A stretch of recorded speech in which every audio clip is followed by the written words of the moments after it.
Hello. I want to jump into a littler, smaller transit that we are building up to right now in the astrology, and that's Venus squaring Mars. This square will perfect at the Aquarius full moon later this month. And I think that it is a tension that is actually more palpable than we're giving it credit for. And in the context of these larger configurations happening, I think it's very important to look at relationships, because that's exactly what this Venus-Mars square is about. It's about our inner relationship to ourselves. And of course, you can see that fractally in relationships outside of you, but at this moment in time, we are preparing to make a decision about a relationship that we're actually going to go back and forth on over the next 6 months into the beginning of 2027. And that's because Venus is going to go retrograde in a few months, and she's actually going to go all the way back to the first quarter phase. She's going to go all the way back to a 60-degree relationship to Mars, and then go back up to a 90-degree relationship to Mars. So what that means is whatever relationship dynamic we've been studying and deepening in since the beginning of this year, we are going to make a decision about it by the end of this month, and then we are going to kind of walk that decision back a little bit, not necessarily going back on our words, but we are going to just realize there's more information we needed about this relationship decision. So it's going to be very interesting, and I feel like the pressure is kind of building into that decision that we're going to make at the full moon in Aquarius at the end of this month. And that's going to be, the exact day that Venus and Mars also do their square. Okay, so this is a first quarter square between Venus and Mars. And that essentially means that Venus is pushing beyond 90 degrees to Mars. And pushing beyond 90 degrees means you have to basically push a boulder over a hill and share something with the world. The logic of that first quarter square is that you've been building and preparing to make a difficult decision. And the square, the reason we associate squares with frustration and challenge is because the square is you consciously. You're not going to get a lot of support from the outside. This is something you have to push internally outside of yourself, especially at the first quarter square, because it's in the growing phase of the cycle. Okay, so Venus is going to be pushed. Venus is pushing herself. Venus is opening up into a brand new way that she's going to allow herself to be seen in the world. And that is actually being instigated and motivated right now by Mars, right? Mars down there 90 degrees away from.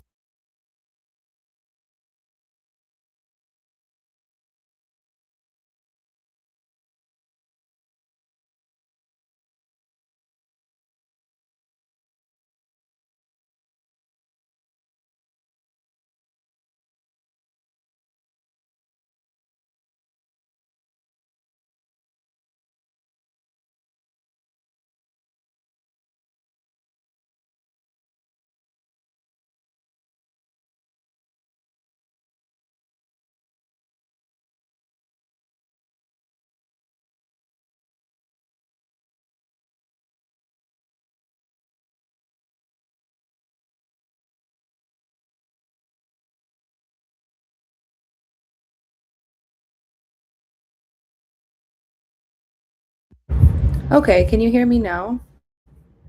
Sounds still off.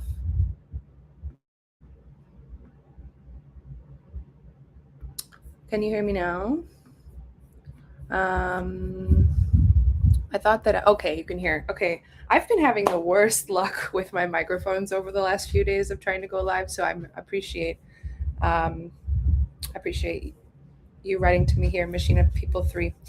Yeah, basically what I'm trying to get across here is this more subtle challenge that I think we are meeting, and there's a growth in a desire to meet this frustration and to make a decision about a relationship or about a way that we are relating to ourselves. And I think that's in the background of all of the other transits that are happening in the second half of July, which are, this is very much so, we're all stepping into a transformer suit. And yet we have this relationship that's also putting pressure on us to get into that transformer suit, if you will.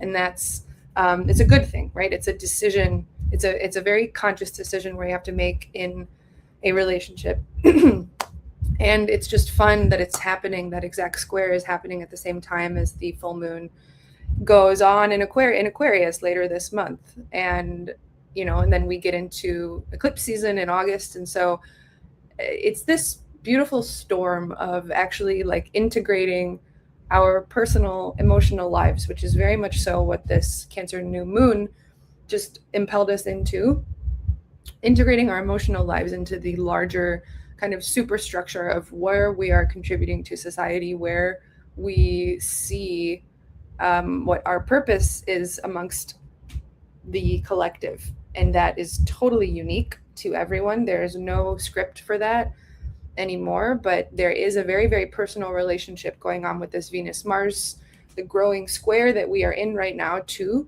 share something about what we love, share something about what we are devoted to in the world. And there can feel like we could be at odds, and that's the tension that we feel. We need to let ourselves become more visible within a relationship. We need to let more of ourselves become more visible. And the tension is that what we love in this relationship, what we value, is a Virgo thing. It's a repetition of habits that connect us to God in a certain way. It's what we love to actually do. It's what are the habits that help us define who we are. And Venus being there means that we are uniquely in love with that setup in a way. We enjoy the habits and the routines that we have, but they are coming up against all of the impulse that we have to communicate, to go out and to be more curious in the world. They're not mutually exclusive. Like the point is to make a difficult decision so that we can keep channeling all the motivation with Mars, all the motivation to communicate, right? The motivation to communicate so that we can understand each other's love languages, for example, right? Like this Venus in Virgo is so minutely devoted to love, minutely devoted to how we set up our own personal environment so that we feel good and that we know ourselves.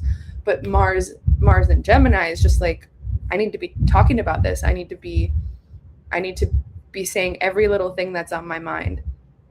And I'm not. It's kind of uninhibited words shooting from the hip in a relationship. And Venus in Virgo is like, wow, you don't like it, the frustration that can come up is like, wow, you don't see my devotional process in this. Like you're just like, you're not being clear with your words.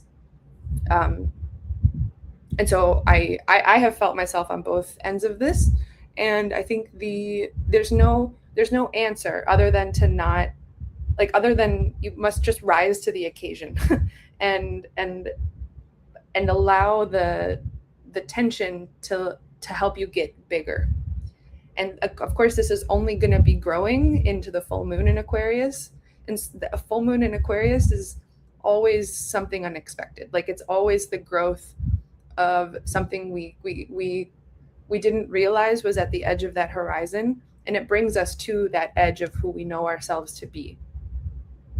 And so if you think about that Venus-Mars square, even just internally in your own life, where are you like shooting at the hip with information that you just want to go and you want to say everything on your mind, or you feel like there's a lot to write or a lot to read, a lot of data that needs to be acted on.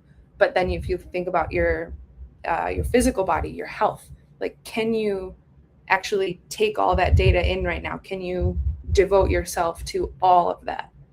And I think Venus in Virgo and the challenge that she's rising to, the occasion that Venus in Virgo arises to when Mars is in Gemini making that square to her, when Venus arrives in that square to Mars in Gemini, you like rise to the occasion of doing a lot of editing work, of like being open to your process being changed, like changing your editing process so that you can share it with the world, so that you can open it up even more, so that you can share something vulnerable. It's very vulnerable, this square. And it's vulnerable because you need to assert who you are in that first quarter square. You always need to share what you've been working on. And so the question of what we've been working on is, since the conjunction between Venus and Mars that happened in January. And so whatever relationship has been growing since January, like it's coming to a choice point at the end of this month, at the same time as this Aquarius full moon, at the same time as the nodes switch signs, right? Like, there's undoubtedly a chapter change in relationship that each of us is making. And that chapter change is coinciding with like the culmination of how we've been allowing ourselves to evolve, which is a moon in Aquarius thing. How we've been allowing ourselves to change. This relationship is going to change how we've been allowing ourselves to change, right? Because that full moon is the culmination. We hit the peak of how we're changing right now in just the lunar cycle, right? The lunar cycle is it's not incredibly long term. We get 1 month at a time per lunar cycle, but it's just sensitive and unique and vulnerable because we started this lunar cycle with the new moon in Cancer. Enormously emotional, but quiet emotional, like something really wanted to burst in this time. Like, and I think it hasn't bursted yet. Mercury isn't direct yet, right? By the end of this month, by the time Venus squares Mars, by the time the nodes change, by the time like the full moon becomes full, Mercury will be direct and will be ironing out, saying all of these things, allowing all of the emotions to come up. And this isn't a square to Saturn, right? Mercury square Saturn, that is about emotional self-advocacy, right? Saturn in Aries really wants you to commit to who you know yourself to be and stand up for whatever it is, whatever the truth it is in this moment. Whereas Mercury in Cancer is very vulnerable. Mercury in Cancer is protective. Mercury in Cancer is like writing poetry with the waves that come in and out. It's not linear. And therefore it is afraid to self-advocate often. Like, a Mercury in Cancer on its own is not going to like guns blazing be like, this is who I am, this is what I want, this is the boundary I need to hold in order to respect my own life, right? But that's what Saturn wants. So with the combination of a Mercury Saturn square in this case is like, you need to communicate something vulnerable, Mercury in Cancer, that will help you assert the boundary of who you know yourself to be. So that square is coming again at the same time as the Venus-Mars square is growing right now. At the same time, the moon is growing into full in Aquarius, which is so weird to think about a moon growing full into Aquarius after a Cancer full moon. You think like the new moons, right? A Cancer new moon, you'd think like should grow into something Cancerian. If we put an emotional seed in, there should be some emotional resolution that comes out. But it's funny because this full moon in Aquarius is so detached and experimental. Sun is in Leo with Jupiter expanding our sense of self, but Pluto's over there in Aquarius, closer to the moon in Aquarius, and saying, look at how much space we have. Look at how much sense of self is possible, like beyond what we could have predicted based on just our emotions. So the Cancer new moon is growing into this Aquarius full moon, where we are learning about our group participation, how our emotions help us navigate groups. And that is just a simple, like, fractal expression of like how the varied parts of ourselves, how we can be open to the varied parts of ourselves simply through like newness, through being at the horizon. You don't have an emotional response to the horizon, to something new, because there's no precedent, right?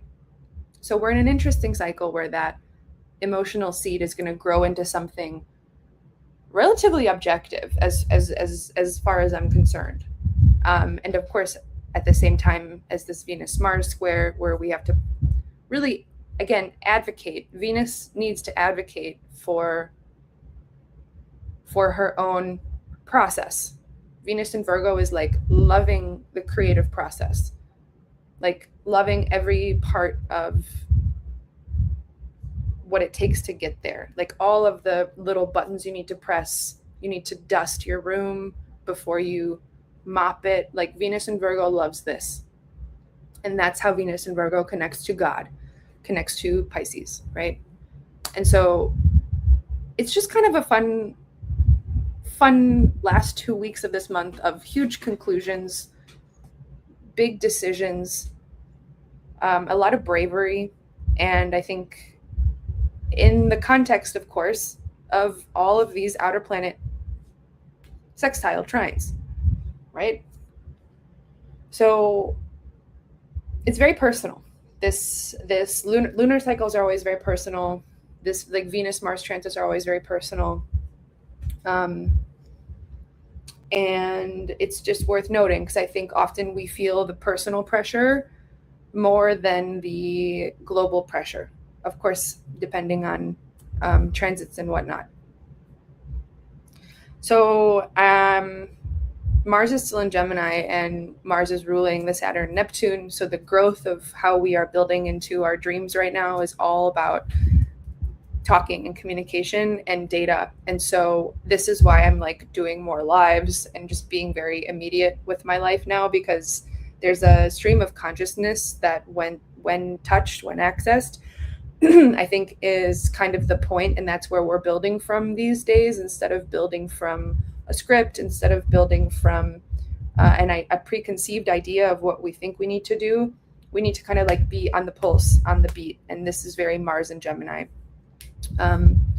And yeah, so to that end, if you have anything to share, please write to me here. Or if you have any questions about the astrology, I'll be on for a bit, several more minutes here. So feel free to ask me if you're on live. But this is a really cool cycle, and I'm excited to see everything play out, in particular with the Venus retrograde that'll happen in a few months. Because as I said, we'll get this square happen again. We'll get the square 2 more times, the first quarter square. Once when Venus is retrograde, or once more when Venus is retrograde, and then third when Venus goes direct again. Right? But of course, Venus will have shifted signs by that point, so it's not going to be Virgo Gemini square. It's interesting because we had the same square last year. We had a very similar Venus-Mars dance going on last year in the same signs, the square Mars and Gemini to Venus-Virgo.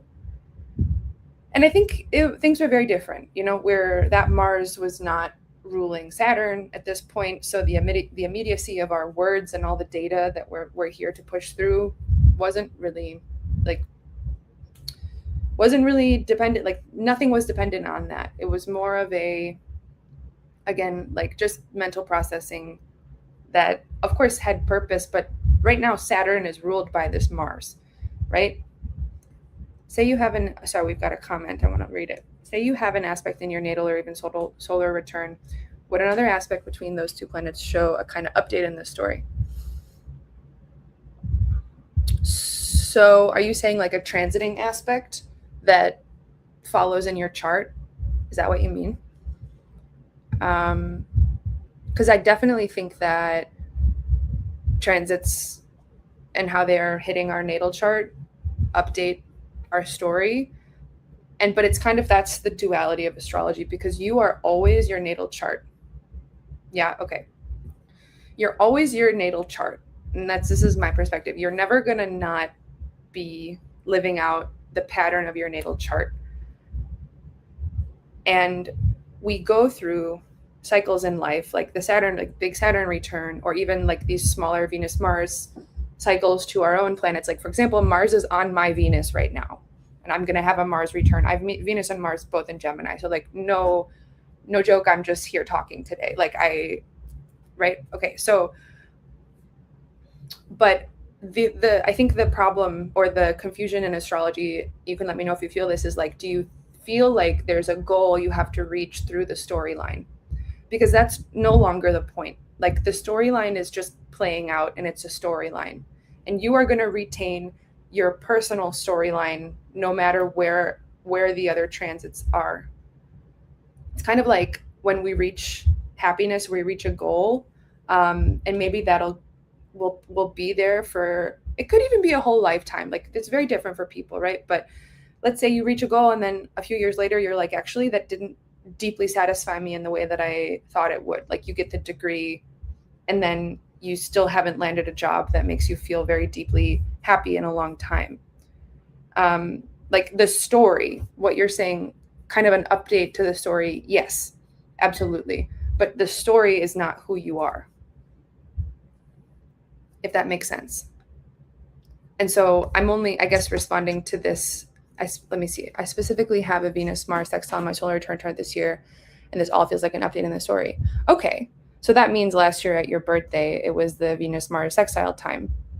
And that, so this is, okay, this is a good, I'm happy with this specific info, because things become far easier to track when we see our own astrology, and then we can follow the storyline. Like, I actually entered a relationship at the Venus-Mars conjunction earlier this year that I have remained in. And so I can literally track all of this to my actual relationship.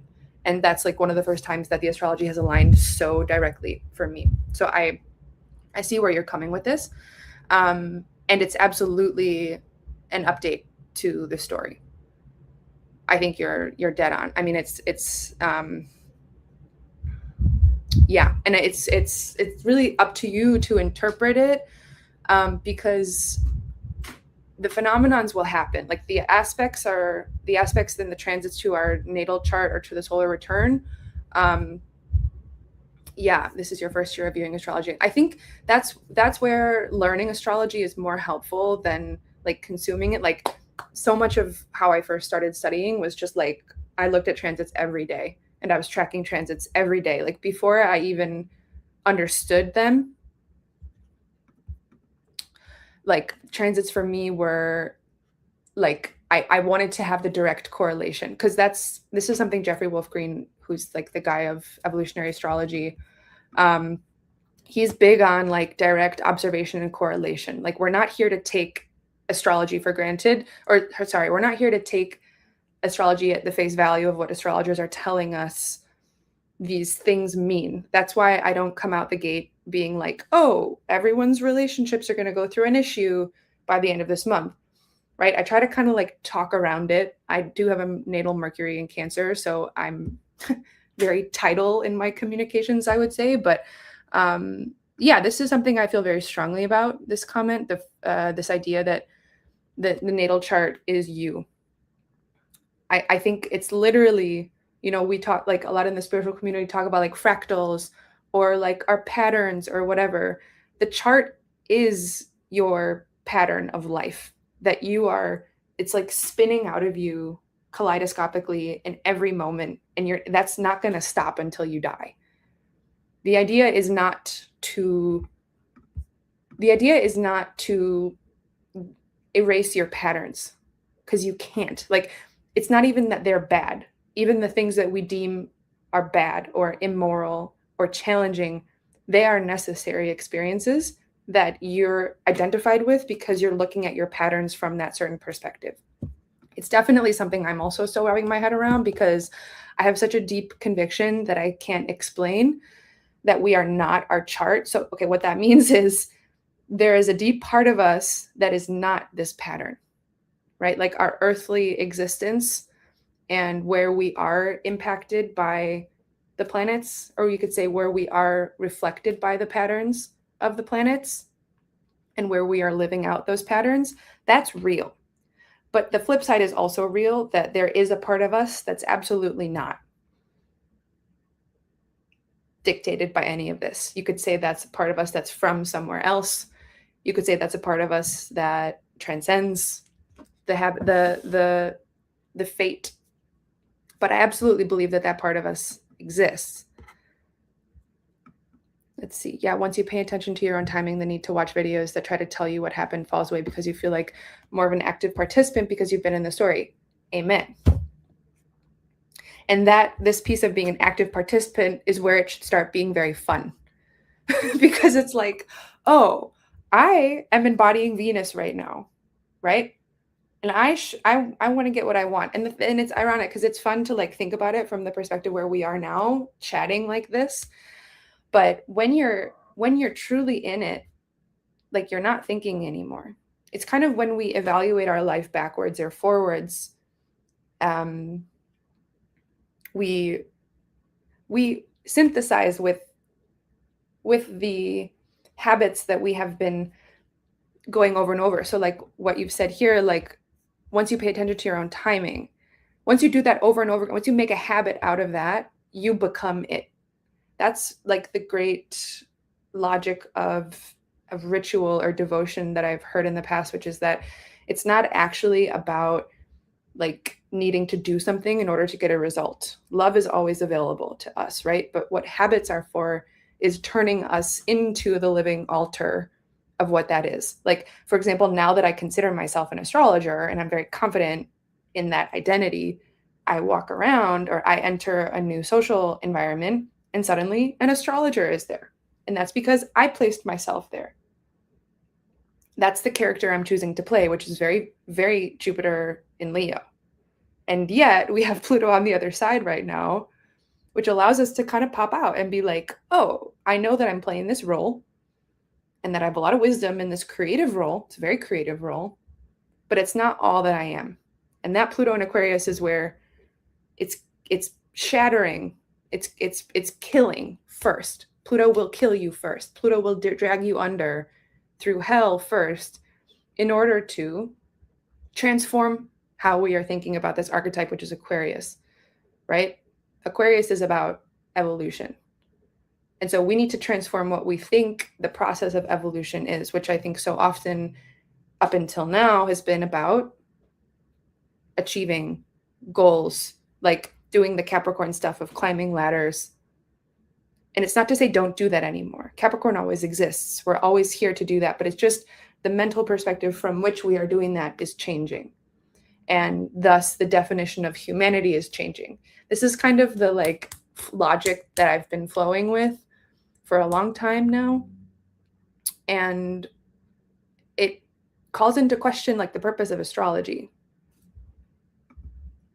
Let's see. It kind of feels like you're speaking on identity politics and how it can only take you so far. Yeah, interesting. Totally. Sounds like there's more behind that. I could say a lot about identity politics. I don't really want to. Well, I guess I could. I think I've personally been through like a bit of a loop over the last like 10 years since I went to a liberal arts school. I was in a Master's of Fine Arts program where brand and identity, and even before brand and identity, but identity was core to everything. And the story that you were telling through your art and through your research or whatever you were doing was paramount. Like that was the most important thing. And then I quit because I felt the separation from within myself, like knowing that the identity was real, but also knowing that it became a cage, like it became a bargaining chip to itself, that it felt inauthentic to the creative process that brought me into the authentic life I was trying to live, making friends, making art, and being myself, right? So, yeah, I don't know if you want to share any more on this comment. There's a lot to say. It really can only take you so far if that's not your authentic path. I think some people's real vocation in this world is about speaking to identity, but I think that it's kind of, oh, there's a huge bug in my room. Interesting. Um, anyway, I don't know. But yeah, it can only take you so far if it's only meant to take you so far. I guess that's what I'll say. Like, and that's the Aquarian edge. That's why Aquarius is like about research and about groups, because I know that I've stayed in groups. Like I've quit a lot of stuff in my life, but I didn't quit my undergrad experience because I felt like I was constantly learning and constantly growing, and it was very authentic. But I did quit my MFA experience because it wasn't relevant anymore. I got into it and then I realized, oh, this is not where I'm growing. This is not the community that I want to grow into. And so that's a very self-defined thing of what's going to take, like, where are you going to be able to grow? So yeah, I do believe everything is quite fated, and I think we have deep knowings of when our time is up in a certain space, in a certain philosophy.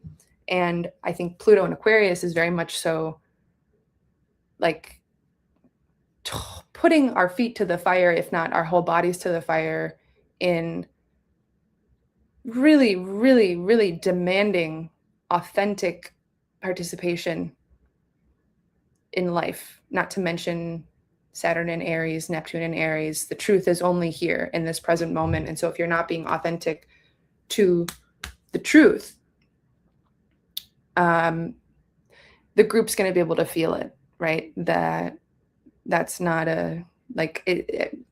it's so immediate. Things are so immediate in a way they were not in a few years, like even a few years ago. But yeah, feel free to say more about that, Machina People 3, if you want.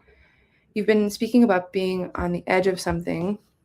I'm imagining if astrologers in the past looked at the solar system and said, all right, that's it, Pluto and Neptune would never be found. Well, right? Like there was no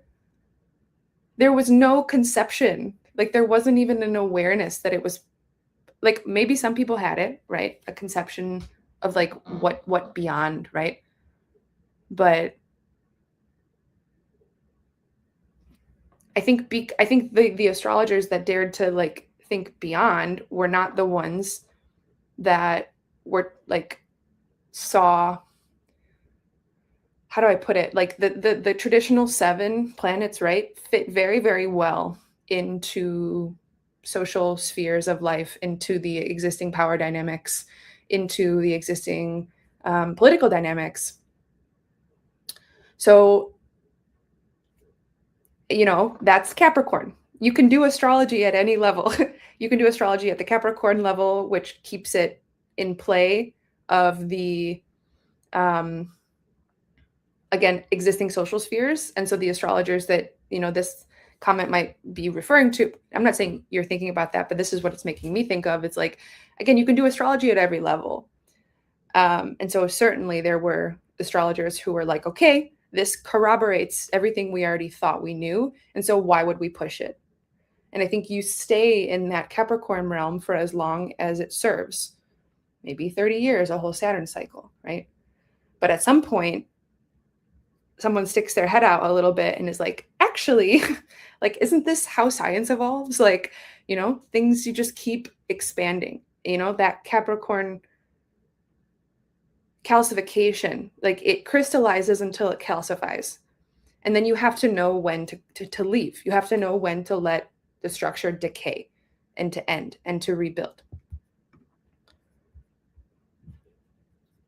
Astrology is asking us to see beyond it. Yeah, this is my whole premise. And this is all that I think I have to offer to the astrology world right now is this, because everyone else is already doing well in the other stuff. Like there are so many good astrologers out there who are good at bringing you into the depths of your own karmic consciousness, if you believe that. There's Hellenistic, like timing astrologers. Like I'm not. This is what my work is, and it's fun and weird because it's like the edge. Like the minute I think there's a script, then I've gone. I can't. Like that's not the point. And yet I am using astrology. Like I'm still using Gemini is about communication. You know what I mean? Like there's something that is still true and inherent, and I'm not knocking it. Like I'm not anti-astrology. I'm not saying quit astrology because you're bigger than it. And I'm also not saying like quit astrology because it's a false god, you know? So, but I say it all like this because I think about it constantly. Let's see. Any system that forces you to only see within the confines of it is inherently oppressive. So I think as astrologers, what we're really doing is asking ourselves what the planets see for us. Ooh. What the planets see for us. I like that sentence a lot, or that phrase. What the planets see for us. Do you mean that in the sense of like, yeah, can you say more about that? I don't want to, because the issue I've come up to in astrology very often recently is like, I'll even do this with my friends. I'm like, oh, I'm just a Cancer. That's why I'm crying. But actually, like crying is saying that there's something else. Like crying is a mechanism that I'm using to do something that I don't know. And it's not, trust me, I'm so pro emotions, but I'm like, if I I'm a Cancer, therefore I'm crying, or I'm a Taurus moon, which I am, and therefore I just like want to feel good. That's not, there's more. There's even more there. Let's see. Like they would never want us to solely rely on them if they're that powerful, which they are. So I guess we have to expand our belief in them. Beautiful. Beautifully put. Beautifully put. Beautifully put. Beautifully put. Yes, I agree. And yeah, I heard of this. You said there's a movie about this called Solaris. I'll have to look that up. There's this guy named Sri Yukteswar who's like, he was like the teacher of Yogananda, and I think Jeffrey Wolf Green, who is the guy who started evolutionary astrology, which is what I've been studying in terms of the knowledge that I do have in astrology. Jeffrey Wolf Green like downloaded evolutionary astrology from a dream in Sanskrit from Sri Yukteswar, which is kind of crazy. But if you look up Sri Yukteswar's like cosmology and philosophy, even he says about astrology that we are not bound by the planets. And the whole point of astrology is to actually like master all of your planets so that you can go off and master another part of the universe that we don't even recognize is there, which makes me think of this guy on YouTube called Guru Pashupati. I don't know if you've seen him, but he's an Indian guru, like alive in India right now, and he has an interesting situation going on. But he talks about his teacher, which is actually, this is wild. I hope you're going to follow. But this guy, Guru Pashupati's teacher, is this guy named Mahavtar Babaji. Okay, and another student of Mahavtar Babaji was Sri Yukteswar. Okay, this might be so complicated, but it's all to say that Mahavtar Babaji is like at the top of the lineage of where evolutionary astrology came from. And I found that out through this guy, Guru Pashupati. And Guru Pashupati talks about how his teacher, that top guy, is like so enlightened that he can go out of body and he can like take any human form he wants to. And he's like, he goes and is in charge of other planetary systems now. And that's crazy to me because I believe it. Like somehow when this guy, I'll put his name in the chat. He like somehow I believe that some pinnacle of self-mastery could at some point include like leaving the body and taking another form in a different solar system. But it's not bypass. It's not spiritual bypassing. It's not like we're running away from anything here. There's a certain level of like awareness that obviously I'm not at, but I like that idea. I think it feels consistent to me with like the limitlessness that I so deeply believe in. I believe in my limitlessness more than I believe in astrology, to be honest. Or not believe, obviously. Astrology is not something to be believed in because it's so direct, but I'm motivated more by my limitlessness than I am motivated by astrological explanation. Let's see. I think so too, because we have the desire for a reason. Yeah, that's right. Desire. I mean, and that's the interesting. Okay, desire is interesting. Jeffrey Wolf Green talks about desire as this thing to be like that. Our whole lives, all of our incarnations are about extinguishing desire, right? And therefore, like it kind of edges on this idea that desire is bad or that desire keeps us from unity consciousness, which I don't agree with. I so don't agree with that at all. And I like was reading the Pluto book again last night for the first time in a while. And I realized that framework, evolutionary astrology framework, and many evolutionary astrology teachers, my teacher, Ari Moshe Wolf, super Scorpio dudes. Like it came out when Pluto was in Scorpio.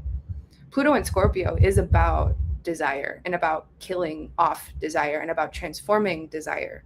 And so it makes sense that framework of astrology came out in that time, which was meeting the needs of the people, the souls with Pluto and Scorpio that are so deeply connected to the transformation of their desire and the hell that they have to walk through in this life, the unique type of suffering that I think millennials go through.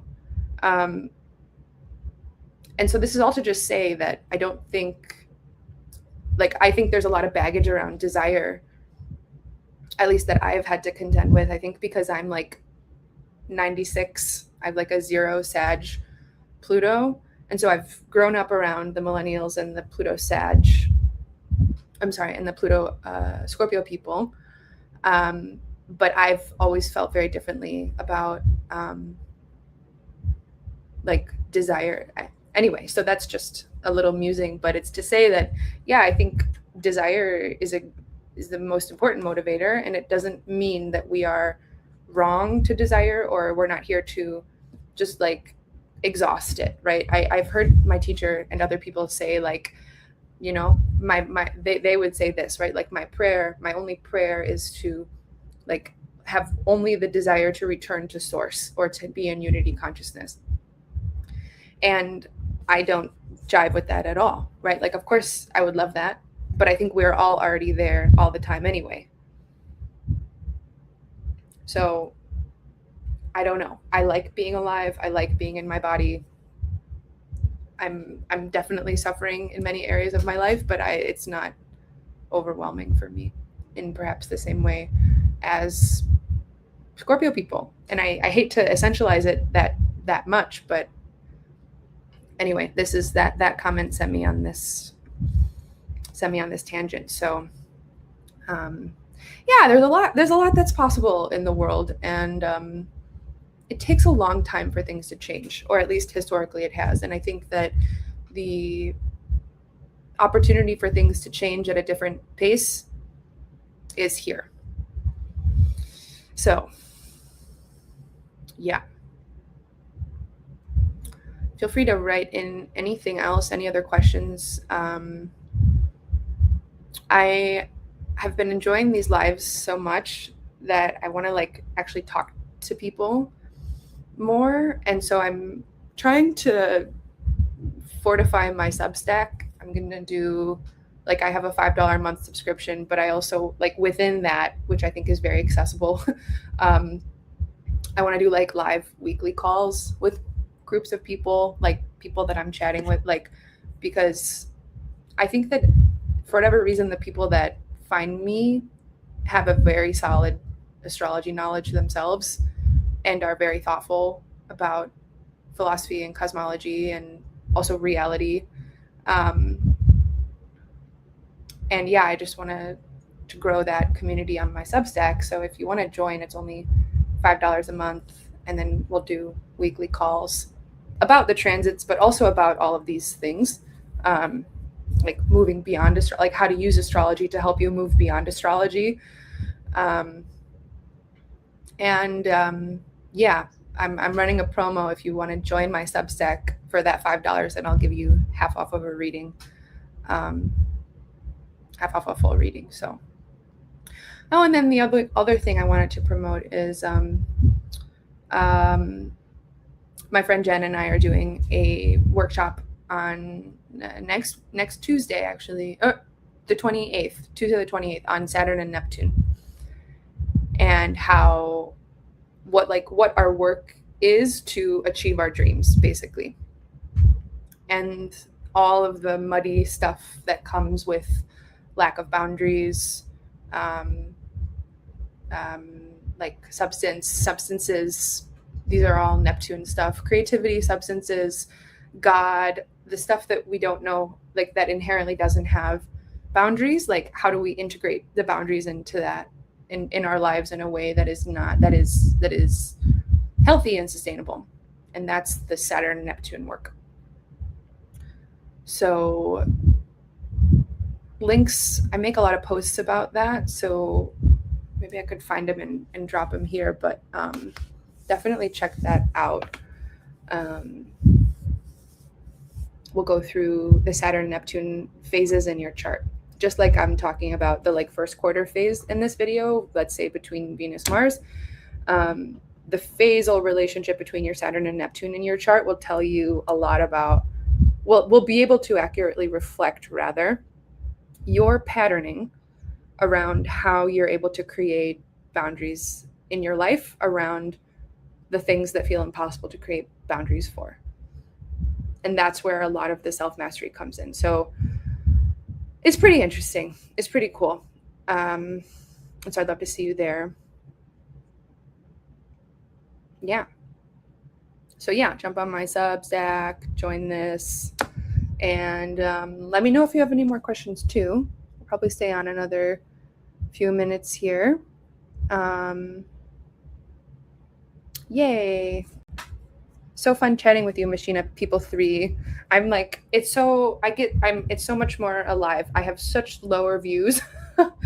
Oh my God. I don't care about my views anymore, but like when I'm actually able to like interact with people immediately like this, I feel much more alive than when I like produce a big video, and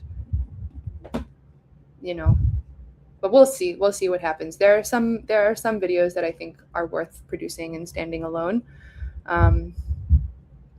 So, but for now, this is always very fun. So I'm glad to have chatted. And if anyone else wants to say hi or ask a question before I log off, now is the time.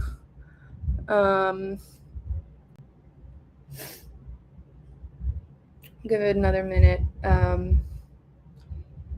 Yay. Thanks for chatting, Machina People 3. I hope I'm saying that right. Please go live your life. I'll see you again soon. But yeah, maybe I'll hop off too. Enjoy all the tension, everybody, because that's what's helping you master your life.